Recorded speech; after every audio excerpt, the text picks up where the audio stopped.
Hello, ladies and gentlemen. Welcome to the broadcast. This is Pastor Alan Clark with Chesapeake Village Church.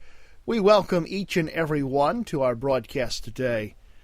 And if you would like to join us, we'd love to have you join us on Sunday mornings at 11 a.m. at the JC Apartments in the community room there. The fine folks of Waldorf and Southern Maryland would make you feel right at home. We love you and would love to have you come and be a part of our service at 11 a.m. every Sunday morning. Your words become your reality.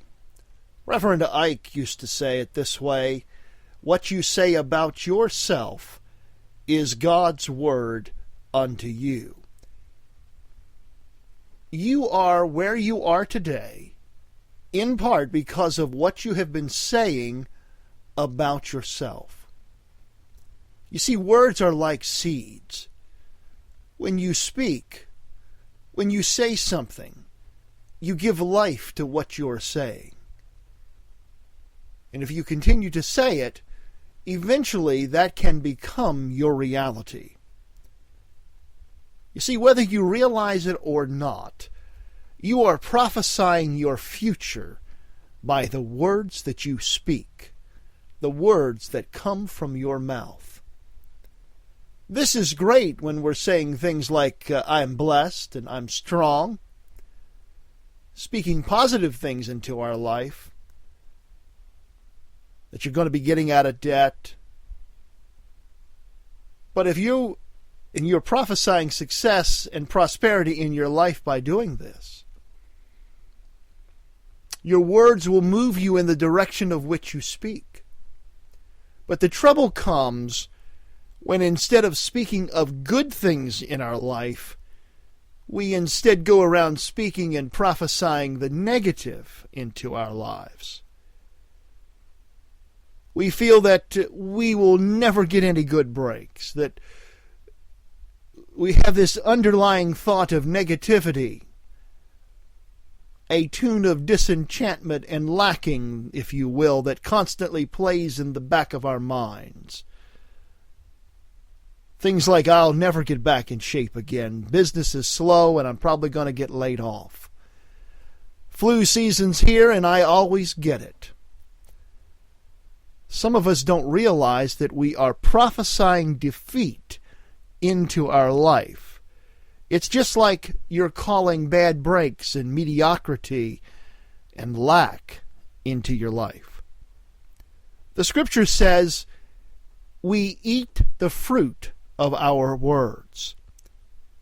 You see, you are planting seeds when you speak, when you talk. At some point, you're going to eat that fruit. And my challenge to you today is to make sure you're planting the right kinds of seeds.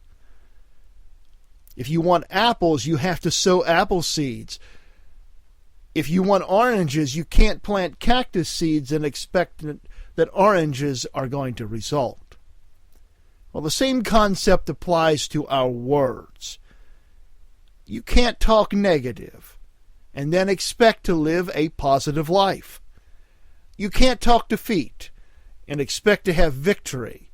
You can't talk lack and not enough and I can't afford it and I'm never going to get ahead and then expect to have abundance in your life. If you have a poor mouth, you're going to have a poor life.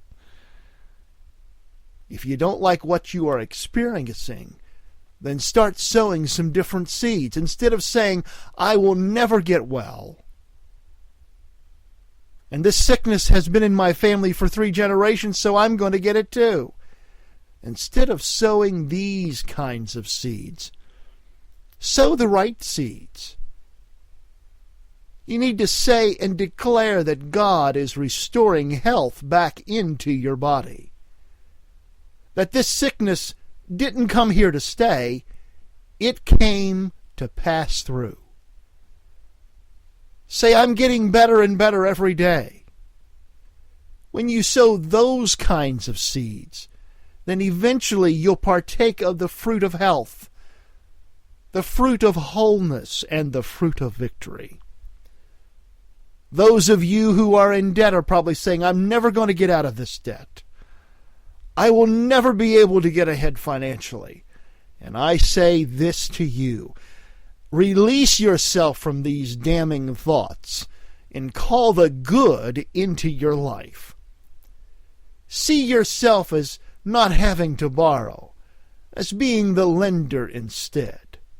See yourself as one with that touch that whatever you come in contact with prospers and succeeds and turns to gold.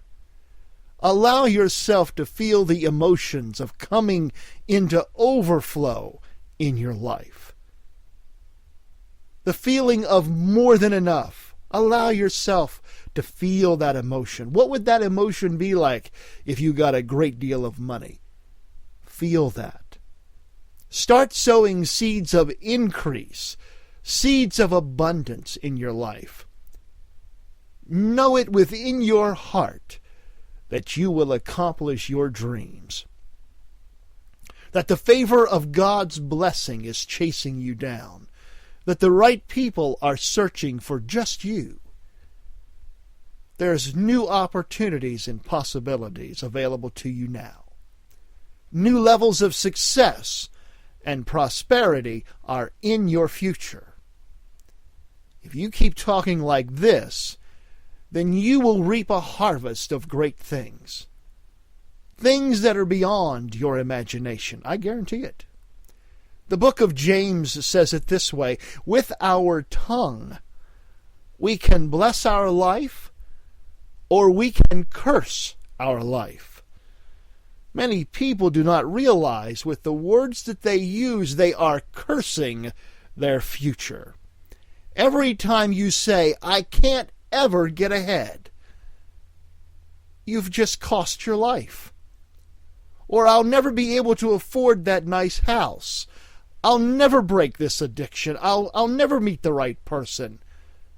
Stop cursing your future, folks. Sometimes the enemy doesn't have to defeat us. We defeat ourselves. Pay attention to what you're saying. Are you blessing your life? Or are you cursing it? Proverbs 6 says, we are snared by the words of our mouth. Snared here means to be trapped. Your words can trip you. What you say can cause you to stumble. It can keep you from your potential. You are not snared by what you think. Negative thoughts will come and go. We all have negative thoughts. But it's when we speak them, when we say them, when we put energy into verbalizing the vibration that comes from our mouth, then you give them life. This is when they become reality. When we verbalize the thoughts, it is then we cause them to materialize in our world. When you say, I'll never get back in shape, it then becomes more difficult for you then. You just made it harder for yourself. When you say, I can't seem to ever get ahead, you see, those words stop you from receiving the good in your life. We have been taught through the years by religious institutions that God was one who seemed to be playing dice with our life, that if we prayed and asked God for such and such, and then if God saw fit, if God felt that we were worthy of that request, then and only then we just might receive it. I do not believe this to be true. Rather, I believe that God has created this world to grant us whatever we perceive it to be. I believe it is the law of the universe. Yes, this may sound like theology that you have never heard before. Maybe even some heresy. However, here is what I believe and what I have experienced in my own life to be true. If we perceive life to be miserable, if we perceive life to be lacking in some way, then this is what we shall receive. When you say, I am not talented, that I don't have a good personality, what you're doing is setting limits on your life. It's calling in the mediocrity. You may have been snared in the past and trapped by your words. But I believe that this is a new day. The Bible said today is the day of salvation, the present. And I declare you're coming out of that trap. Every chain is being loosed. Every stronghold is coming down. No weapon formed against you is going to prosper.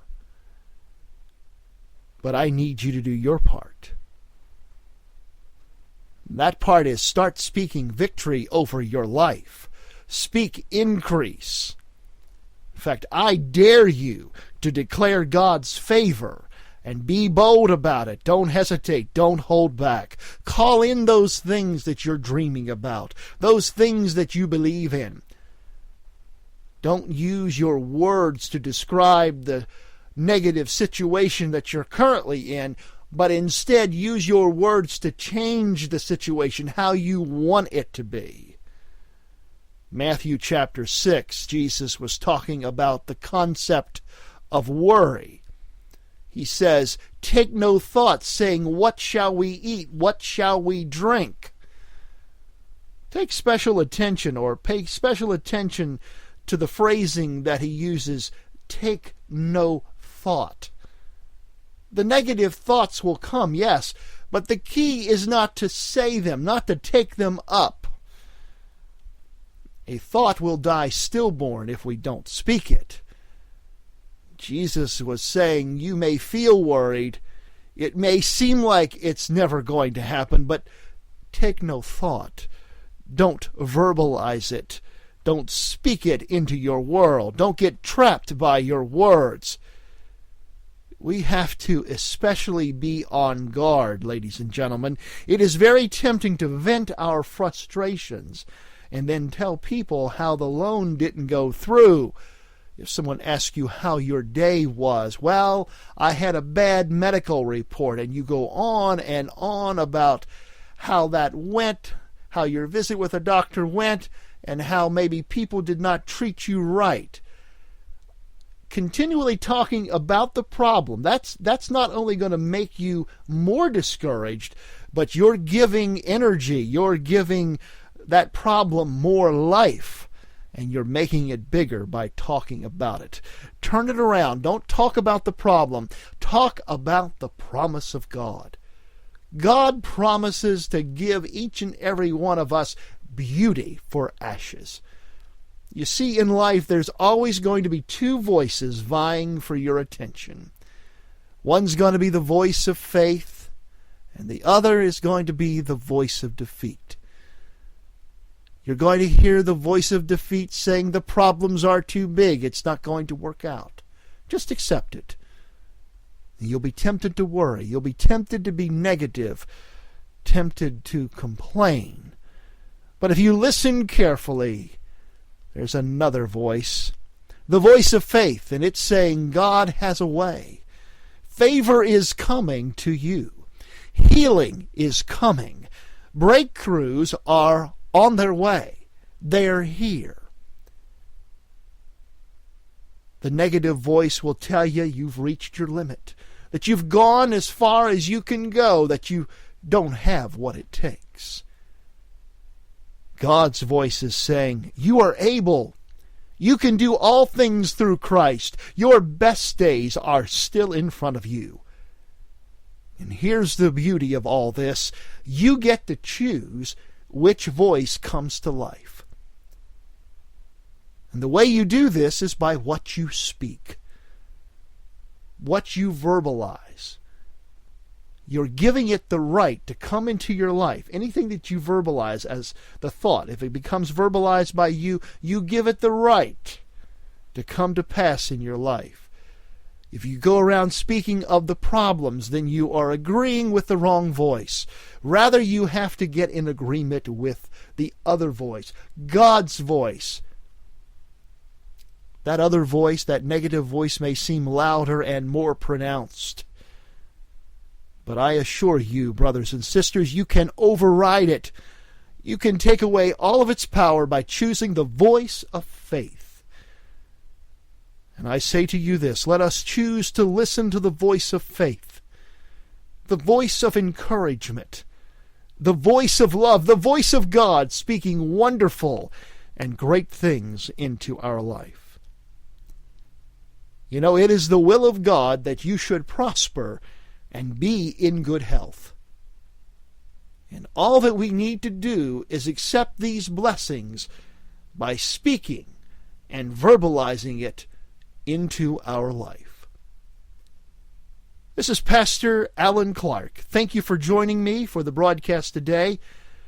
This is the Chesapeake Village Church broadcast. Come and join us on Sunday morning at 11 o'clock for our Sunday worship service at the JC's Apartments Community Room.